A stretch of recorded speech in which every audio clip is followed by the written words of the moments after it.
नमस्कार, स्वागत है आप सभी का न्यूज वन इंडिया में और मैं हूं आपके साथ शाफनी पटनायक। बुलेटिन की शुरुआत करेंगे बड़ी खबर के साथ। कांवड़ यात्रा नाम विवाद पर इस वक्त की बड़ी खबर आपको बता दें, सुप्रीम कोर्ट ने अंतरिम आदेश जारी किया। नेम प्लेट मामले में यूपी सरकार को नोटिस जारी किया गया। यूपी और उत्तराखंड सरकार को नोटिस जारी किया गया। दुकानदारों को पहचान बताने की जरूरत नहीं है। सुप्रीम कोर्ट ने अपने आदेश में ये बड़ी बात कही है कि दुकानदारों को पहचान बताने की जरूरत नहीं। सरकार के आदेश पर कोर्ट ने अंतरिम रोक लगा दी। भोजन का प्रकार बताना होगा। सुप्रीम कोर्ट ने कहा कि शाकाहारी या मांसाहारी बताना होगा, लेकिन नाम बताना जरूरी नहीं है। ये बड़ी खबर आपको बता दें नाम को लेकर, नेम प्लेट को लेकर लगातार जब से ये फरमान प्रशासन की तरफ से आया था तब से विवाद चल रहा था, जहां पर विपक्षी तो इस पर सवाल खड़े कर ही रहे थे, लेकिन सहयोगी दल के नेता भी इस पर सवाल खड़े कर रहे थे। और इसी बीच एक याचिका सुप्रीम कोर्ट में इस फैसले के विरोध में दायर की गई थी।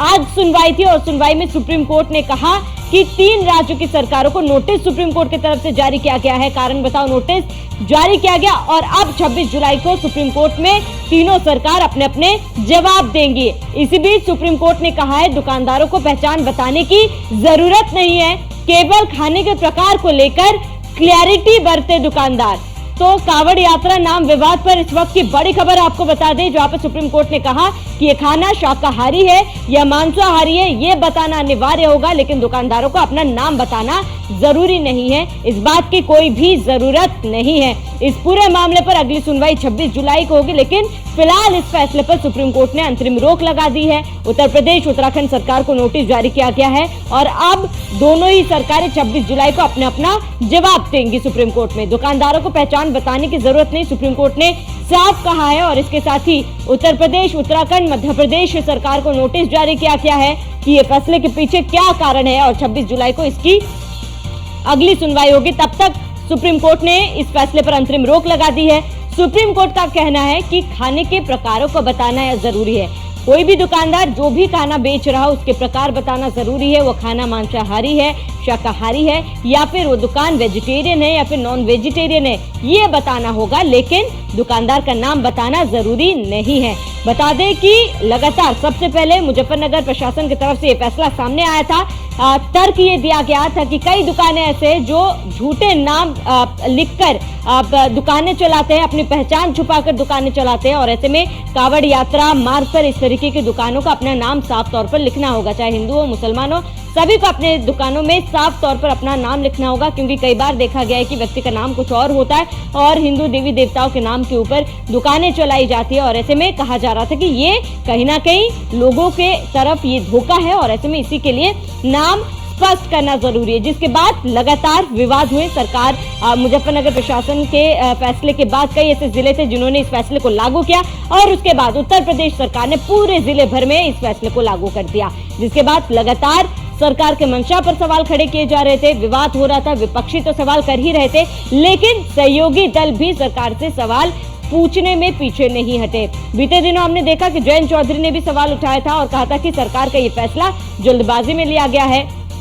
सरकार को अपना ये फैसला वापस लेना होगा। और ऐसे में नेम प्लेट मामले में सुप्रीम कोर्ट में एक याचिका दायर की गई, जिस पर आज सुनवाई हुई और सुप्रीम कोर्ट ने कहा कि किसी भी दुकानदार को अपना नाम बताना, पहचान बताना जरूरी नहीं है। ऐसे में दुकानदार को पहचान बताने की जरूरत नहीं। अधिक जानकारी के लिए संवाददाता पीयूष तिवारी हमारे साथ जुड़ चुके हैं। पीयूष, क्योंकि देखिए बीते दिनों प्रशासन की तरफ से ये फैसला सामने आया था, जिसके बाद सुप्रीम कोर्ट ने इस पर अंतरिम रोक लगा दी है। किस तरीके से देखा जाए, क्या इस पर प्रशासन की तरफ से कोई प्रतिक्रिया सामने आई है? साथ ही जो सुनवाई हुई है, सुनवाई में आज क्या क्या पॉइंट्स रखे गए हैं?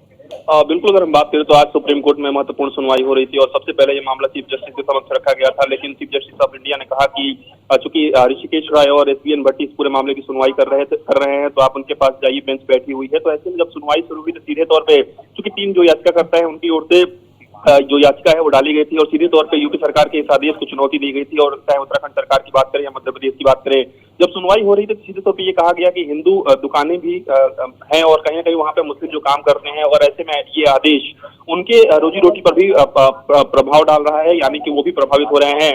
सबसे बड़ी बात है कि इस दौरान एसबीएन भट्टी ने ये कहा कि मैं भी जाता रहता हूं दुकानों पे, और जब मैं एक मुस्लिम होटल में गया तो मैंने देखा कि वहां पर किस तरीके की अंतर्राष्ट्रीय व्यवस्थाएं हैं और कहीं ना कहीं वहां पे हाइजीन भी मेंटेन किया गया है। तो ऐसा नहीं है कि हिंदू मुस्लिम भेदभाव नहीं करना चाहिए। हालांकि सबसे बड़ी बात है कि इस दौरान ये भी कहा गया कि कहीं ना कहीं दबाव बनाया गया। इस पर ऋषिकेश रॉय ने सीधे तौर पे कहा कि क्या ये पूरी तरीके से स्वेच्छा पर आधारित था या फिर दबाव बनाया जा रहा है। तो याचिकाकर्ता की ओर से कहा गया कि सीधे तौर पे इस पूरे मामले में दुकानदारों पर दबाव बनाया जा रहा है और कहीं ना कहीं प्रशासन ने पूरी चालाकी से स्वैच्छिक शब्द का इस्तेमाल किया है। तो ऐसे में अब पूरे मामले की अगर हम बात करें तो अब दुकानदारों को अपने जो वो सामान बेचते हैं उसके बारे में जानकारी देनी होगी। इसके अलावा अगर हम बात करें तो प्रकार की जानकारी देनी होगी, लेकिन अब कोई बाध्यता नहीं है कि वो अपना नाम उस दुकान के आगे लिखें या फिर कोई दबाव बनाए तो उस तरीके का नाम लिखना पड़े। तो निश्चित रूप से एक बड़ी राहत कहीं ना कहीं दुकानदारों को जरूर मिली है और कहीं ना कहीं जो नोटिस जारी किया गया है सरकारों को,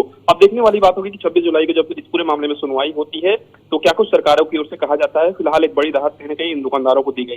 बिल्कुल पीयूष, ये बहुत बड़ी बात कही आपने कि स्वेच्छा का जिक्र किया गया है और ऐसे में प्रशासन की तरफ से कहा गया था कि ये स्वेच्छा से लागू किया जाएगा, लेकिन कई जगहों से ऐसी शिकायतें आ रही थी कि जबरन नाम बदलवाया जा रहा है, प्रशासन की तरफ से दबाव भी बनाया जा रहा है। इसको लेकर भी तमाम मामले जो है वो सामने आए थे, लेकिन अब उन दुकानदारों को बड़ी राहत है। लेकिन पीयूष, आज जब सुनवाई हो रही थी क्या प्रशासन की तरफ से उनका पक्ष रखने के लिए कोई वहां पर मौजूद था?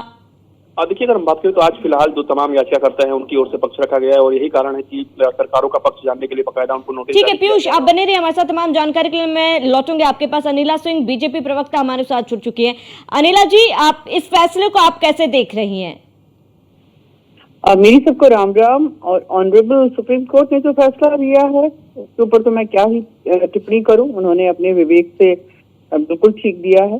पर मैं एक चीज जानती हूँ, पश्चिमी उत्तर प्रदेश जो है बहुत ही संवेदनशील इलाका है। चिंगारी कब आग में तब्दील हो जाती है पता नहीं चलता, इतिहास गवाह है। दूसरी बात यह है कि जब हिंदुओं को कोई दिक्कत नहीं होती है अपना नाम डिस्प्ले करने में, तो मुसलमानों को क्यों दिक्कत हो रही है? शायद उनको भी नहीं होती। अगर ऐसे राजनीतिक दल जो तुष्टीकरण की राजनीति करते हैं, उनकी राजनीति उस पर चलती है, उसमें आग में हवा का काम ना दे रहे होते। पर चलिए 26 तारीख का इंतजार करते हैं। बिल्कुल अनिला जी, क्योंकि देखिए विपक्षी तो सवाल उठा ही रहे थे, लेकिन बीजेपी के सहयोगी दल भी इस फैसले का विरोध कर रहे थे, कह रहे थे कि इस फैसले को वापस लिया जाए। अब जब सुप्रीम कोर्ट ने भी इस फैसले पर अंतरिम रोक लगाई है, आपको नहीं लगता कि ये जबरन ये फैसला लागू किया गया था? लोग नाखुश थे इस फैसले से? नहीं, लोग बिल्कुल ऐसा नहीं कि लोग नाखुश थे। यहाँ पे बतंगड़ बनाया है पोजीशन है, और जो हमारे अलाइड पार्टनर्स हैं सब बहुत सीनियर लीडर्स हैं। एक बार मुख्यमंत्री जी से सीधे बात कर लेते तो उनको भी समझ में आ जाता कि इस प्रकार का जो इम्प्लीमेंटेशन कराया है, ये तो कानून कब आया था? मुलायम सिंह यादव जी के समय आया था, मनमोहन सिंह जी के समय आया था ना। तो उनको भी समझ में आ जाता कि ये इस प्रकार का अगर कोई कदम उठाया है सरकार ने तो कुछ सोच समझ के तो उठाया होगा ना। कोई यहाँ पर वीडियो गेम तो चल नहीं रहा कि अब ये कदम उठा देते हैं, अब ये कदम पीछे कर देते हैं, अब 2 कदम ये चल देते हैं जी। किसी को कोई आपत्ति थी तो मुख्यमंत्री जी से एक बार चर्चा कर लेनी चाहिए थी ना कि भाई क्या कारण है, भाई इस प्रकार से पहले नहीं हुआ, अब क्यों हो रहा है जी। ठीक है अनिला जी, आप बने रहे हमारे साथ। मैं लौटूंगा आपके पास। अनुराग भदौरिया हमारे साथ सपा प्रवक्ता जुड़ चुके हैं। अनुराग जी, जहां सपा ने लगातार इस फैसले पर सवाल उठाए थे, अब सुप्रीम कोर्ट ने अंतरिम रोक लगा दी इस फैसले पर, आप कैसे देख रहे हैं इस फैसले को?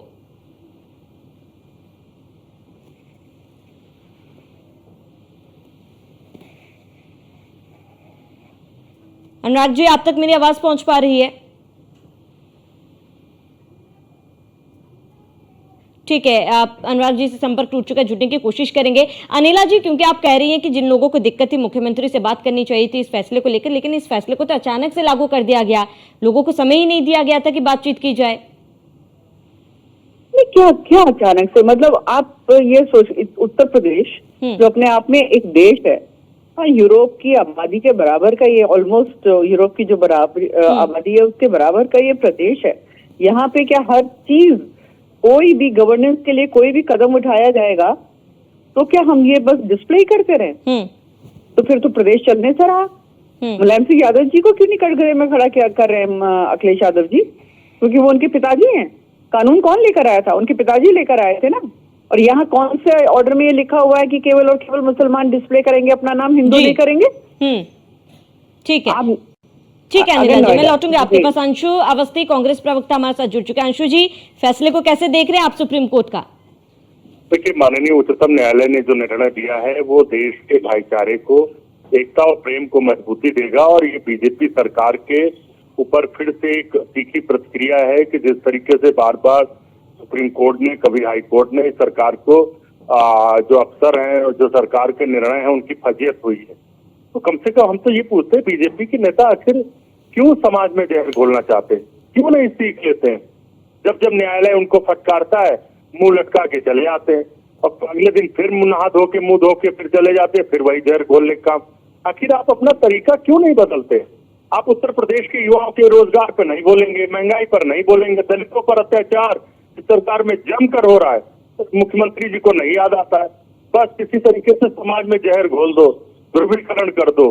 ध्रुवीकरण होगा नहीं, चुनाव में भी हारेंगे और 2027 में तो भाजपा का अंशु जी देखिए, बीजेपी प्रवक्ता अनिला जी भी हमारे साथ जुड़ी हुई। उनका ये कहना है कि अगर ये फैसला सरकार की तरफ से सुनाया गया था, केवल मुसलमान के लिए तो नहीं सुनाया गया था, हिंदू मुसलमान दोनों के लिए सुनाया गया था, तो विपक्ष इसको धर्म के आधार पर क्यों देख रही है, धर्म के आधार पर क्यों बांट रही है?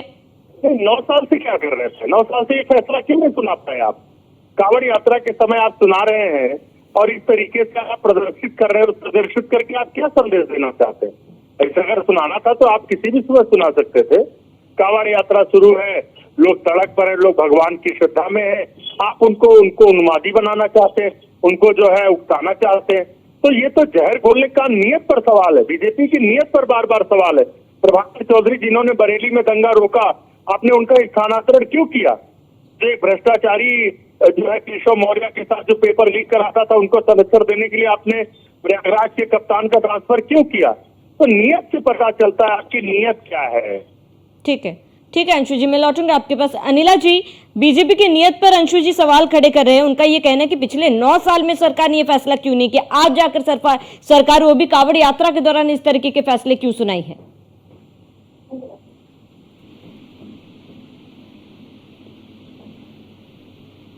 अनिला जी, आप तक मेरी आवाज पहुंच पा रही है? आवाज बोलेंगे ही नहीं, जवाब नहीं दे पाए क्योंकि उनके पास जवाब नहीं, हिम्मत नहीं कि जवाब दे दें। हम तो पूछ रहे हैं कि आपने क्यों कांवड़ यात्रा के समय निर्णय लिया? आप 9 साल से निर्णय क्यों नहीं ले पाए? किसी सामान्य समय में आप निर्णय लेते हैं, हम मानते हैं कि आप सबके लिए लागू करना चाहते हैं, क्योंकि बीजेपी की नियत है जहर घोलने की। ये टिक नहीं सकते, भाग गए छोड़ के डिबेट आपकी।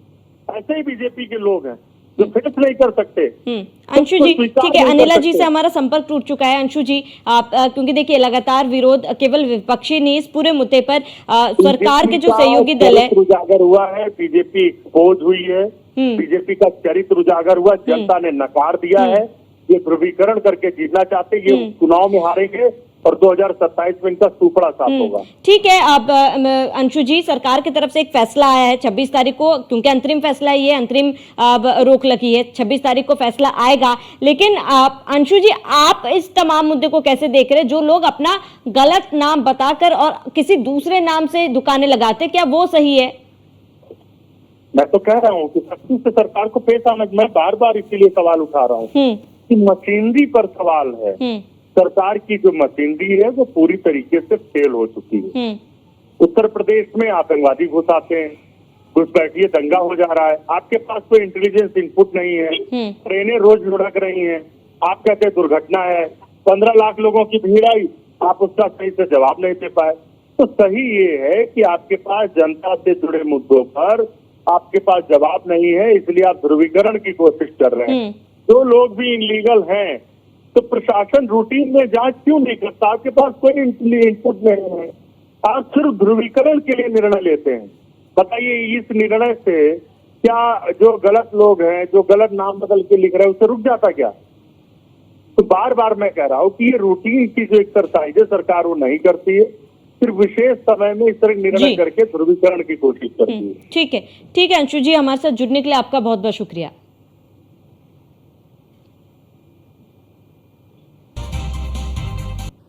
वो सुप्रीम कोर्ट का इस फैसले पर अंतरिम रोक है और ऐसे में हमारे संवाददाता सचिन जौहरी ने ग्राउंड जीरो पर जाकर इस पर पब्लिक रिएक्शन लिया। देखिए लोगों का क्या कुछ कहना है।